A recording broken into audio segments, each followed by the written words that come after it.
Révérend Père, Monsieur le maire, Docteur Croupi, Mesdames et Messieurs, quelle joie et quel honneur d'être parmi vous aujourd'hui, avec mon fils Damien et ma nièce Isabella, pour rendre hommage à mon père, avec la lourde tâche de représenter ma famille et l'association qui œuvre pour la mémoire d'Emmanuel Brunato.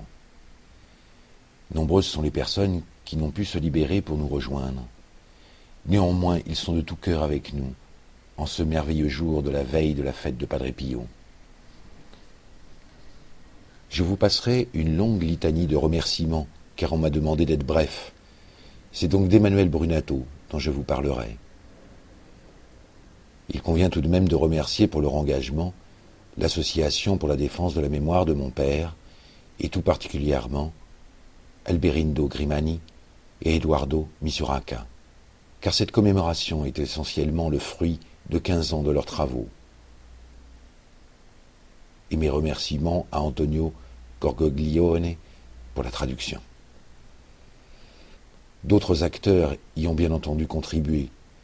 Nul besoin de les nommer puisqu'ils sont majoritairement devant vous aujourd'hui.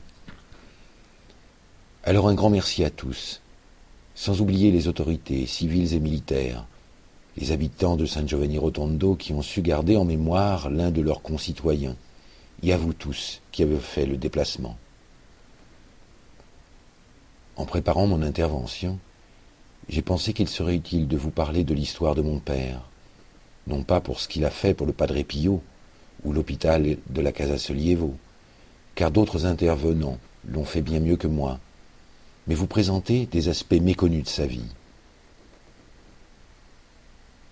Sur la plaque commémorative, il est écrit « Via Emanuele Brunato, scrittore », donc écrivain, fils spirituel de Padre Pio.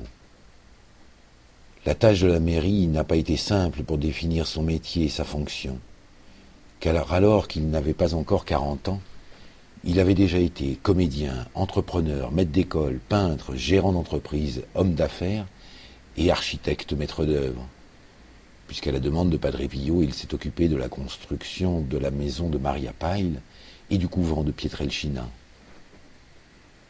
Écrivain, bien sûr, puisque c'est ici même, au couvent, qu'il commencera l'écriture, avec en premier lieu une pièce de théâtre sur la vie de saint François sous le titre de Frère Soleil.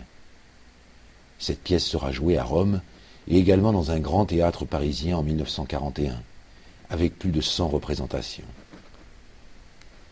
Il est vrai que mon père a été très prolifique. Depuis la première biographie de Padre Pio en 1926, les 3 livres, non diffusés au grand public pour la défense de Padre Pio, la création en 1962 de la revue Franciscus, association des fondateurs et oblat de la Casa Sollievo de la Sofferenza, publié en italien et en français, mais également un bel ouvrage sur la source de son amour pour la Sainte Vierge, Pourquoi je l'aime. Il écrira également son autobiographie que je viens de faire publier en France et dont les versions italiennes et américaines sont en préparation. Mais d'où puisait-il toute cette inspiration et son énergie? Il est vrai qu'avec l'habitude de se lever tôt, très tôt pour servir la messe à Padre Pio vers 4h30 du matin, il lui restait de bonnes journées de travail. Mais en vérité, je pense que c'est le fruit de ce qu'il appelait sa garde sainte, car outre sa proximité avec Padre Pio, dont Orione, sa grande dévotion à la Sainte Vierge, c'est sûrement au Christ Jésus lui-même qu'il offrait son travail.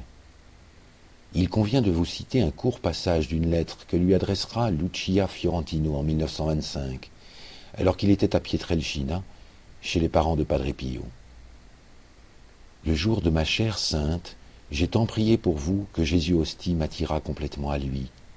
Pendant que je me trouvais au tabernacle, je ne sentais plus la terre. Tellement que j'entendis une voix en mon fort intérieur qui disait pour vous: dis à ton frère qu'il s'abandonne complètement dans mes bras, et que je le serrerai sur mon cœur, qu'il avance avec courage, sans rien craindre, que s'il rencontre un obstacle, qu'il se fie complètement à ma divine volonté, sans perdre la paix de son cœur. Après ces mots de Jésus, frère, j'ai ressenti une si grande joie dans mon cœur que j'ai poussé un grand soupir de soulagement. Tout ce qu'il est advenu, je l'ai rapporté au Padre Pio. Je lui ai demandé la permission de te l'écrire. Et Padre Pio m'a dit « Oui, puisque c'est Jésus qui t'a dit ces paroles à toi. » Mais en fait, tout ce qu'il a entrepris était dédié aux autres et à la gloire de Dieu. C'est pourquoi nous aurions pu aussi écrire sur la plaque « Emmanuel Brunato, bienfaiteur et premier fils spirituel de Padre Pio ». Pourquoi bienfaiteur, me direz-vous? Eh bien, même si son engagement pour la défense de Padre Pio, de la Casa Sollievo, de l'Église même pourrait suffire, il convient d'y ajouter tout ce qu'il a réalisé en France. C'est en 1931 qu'il vient à Paris pour développer les brevets de locomotives diesel de la société Zarlati. Ce sera le lancement de collaborations internationales pour les chemins de fer italiens, français et allemands. C'est à Paris qu'il rencontrera Arlette Champroux, avec laquelle il aura 4 enfants. Arrivent ensuite les années difficiles, avec en premier lieu la guerre d'Éthiopie, qui l'incite à lancer un mouvement de soutien pour l'amitié franco-italienne. Il ira jusqu'à créer 2 journaux. Finalement, la France ne soutiendra pas l'Angleterre à la Société des Nations pour l'application de sanctions contre l'Italie. C'est ensuite l'occupation allemande. Il envoie femmes et enfants se réfugier en Italie. Quant à lui, il reste à Paris. De par ses connaissances internationales, il est approché par l'intendance allemande.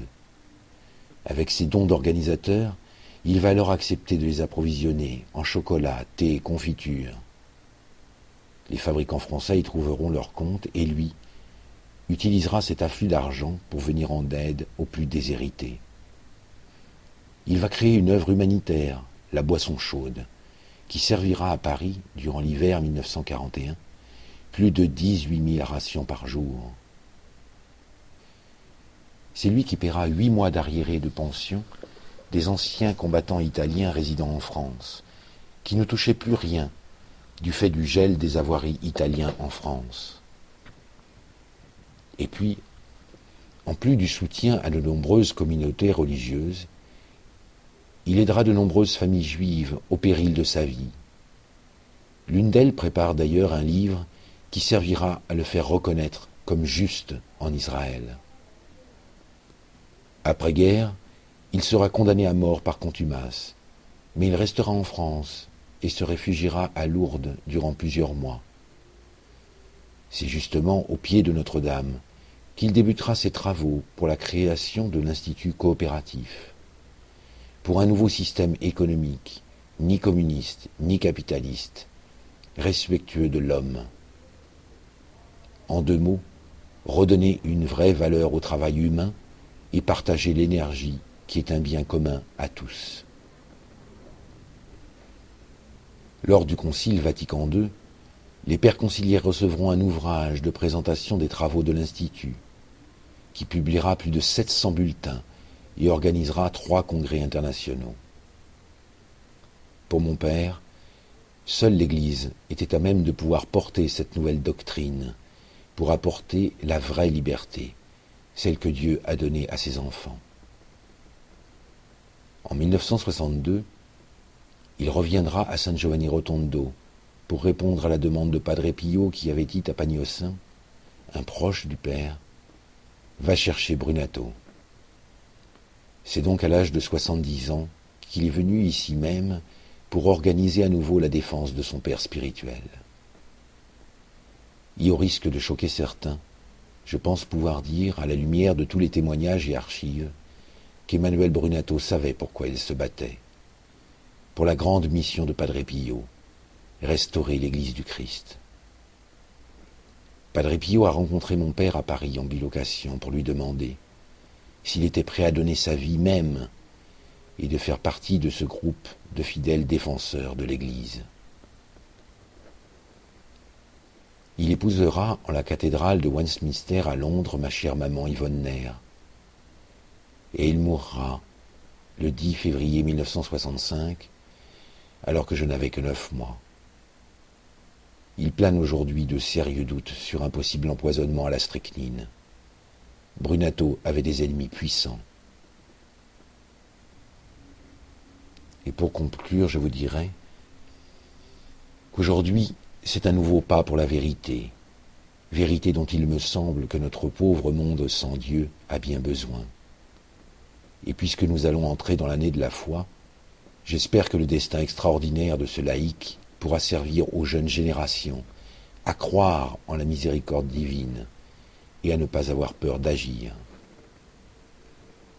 Encore une fois, merci à vous, monsieur le maire, car même en ces périodes économiques difficiles, cette commémoration aurait pu paraître accessoire et donc reportée.